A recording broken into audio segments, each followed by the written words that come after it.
Hello student, मैं राहुल कुमार और आज मैं पढ़ाने जा रहा हूँ क्लास 3 का चैप्टर नंबर 1 जिसका हेडिंग है what is a tree. So let's start our first paragraph. और हमारा फर्स्ट पैराग्राफ में व्हाट इज़ ए ट्री, पेड़ क्या है, ये मैं नहीं पूछ रहा हूँ, ये कभी पूछ रहा है और किससे पूछ रहा है मैं भी नहीं जानता हूँ।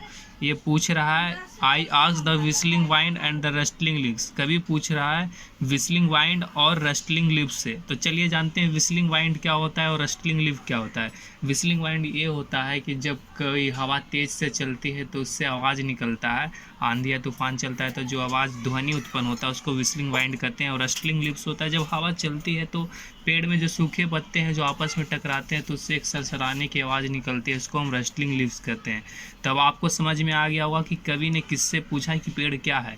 तो कवि ने पूछा विस्लिंग वाइंड और रस्टलिंग लिप्स से पूछा कि पेड़ क्या है, टू स्पेल आउट। और ये व्याख्या करता है, स्पेल आउट का मतलब होता है व्याख्या करना या कहना। तो ये कवि कहता है और इस पोएम में कहता है, व्याख्या करता है कि what it means to be a part of tree. और ये भी बोलता है कि उसके मन में क्वेश्चन रहता है कि पेड़ का जो पार्ट होता है वो क्या होता है, पेड़ का जो पार्ट का मतलब भाग होता है वो क्या होता है। तो यहाँ पे दिया हुआ है कि हंड्रेड ऑफ वसी lips cover the canopy of trees. तो यहाँ पे दिया हुआ है कि जो पेड़ में जो ढेर सारे छोटे छोटे जो पत्ते होते हैं झाड़ीदार, वस्सी का मतलब होता है झाड़ीदार, झाड़ीदार जो पत्ते होते हैं वो सैकड़ों पत्ते होते हैं जो पेड़ को ढके रहते हैं। और इससे जब पेड़ ढकता है तो इससे आरामदेह शेड्स होता है, अंडर देयर सूथिंग शेड्स। कहने का मतलब होता है जब पेड़ में पत्ते होंगे तभी पेड़ के नीचे छाया बनेगा और उस छाया में जो होता है लोग आराम करते हैं, यात्री जो आते हैं वहाँ पर आराम करते हैं और बैठते हैं। तो यहाँ पे सूथिंग का मतलब होता है आरामदेह और शेड्स का मतलब होता है छाया। तो कहता है ट्रेवलर, नेक्स्ट में travellers and poet rates recap and create. और जब मैंने कहा कि पिछले बार के जो यात्री आते हैं, ट्रेवलर्स का मतलब जो वहाँ पे जो यात्री आते हैं, यात्री यानी जो राहगीर जो होते हैं चलते चलते जब वो थक जाते हैं तो वहाँ पर आते हैं। और पोएट्स का मतलब होता है लेखक, जो यात्री और लेखक जो आते हैं वहाँ पर उस पेड़ के नीचे आरामदेह छाया के नीचे आराम करते हैं और बैठकर कुछ कविता लिखते हैं।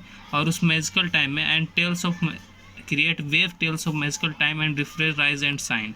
और उस मैजिकल टाइम यानी जादुई काल, कहने का मतलब जो आराम करते हैं तो उसके लिए उस समय जो होता है बहुत ही एक मैजिकल टाइम जैसा होता है। तो वहाँ पर बैठकर वो रिफ्रेश यानी तरोताज़ा फील करते हैं और आराम करते हैं और फिर वहाँ से चले जाते हैं।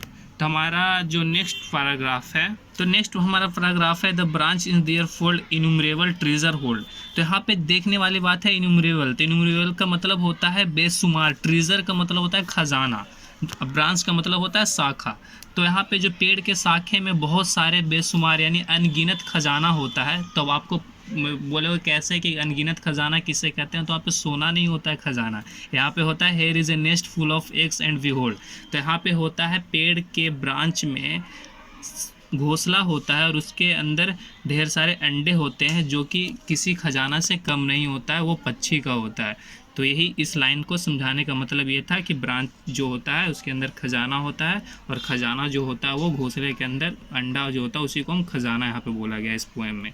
तो हमारा नेक्स्ट पैराग्राफ है, अभी नेक्स्ट पैराग्राफ में है कि now you can see tiny legs nesting birds juicy fruit tree give away all their लूट।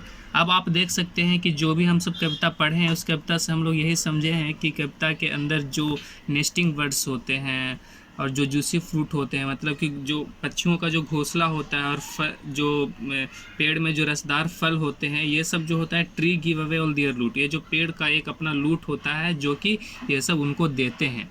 तो ये हमारा चैप्टर जो कि समाप्त हुआ, एंड हुआ। और आप लोग होमवर्क को याद करना है बट 22 को, और जो इसका जो क्वेश्चन आंसर है क्या करना है वो हम क्लासरूम पर मेंशन कर देंगे।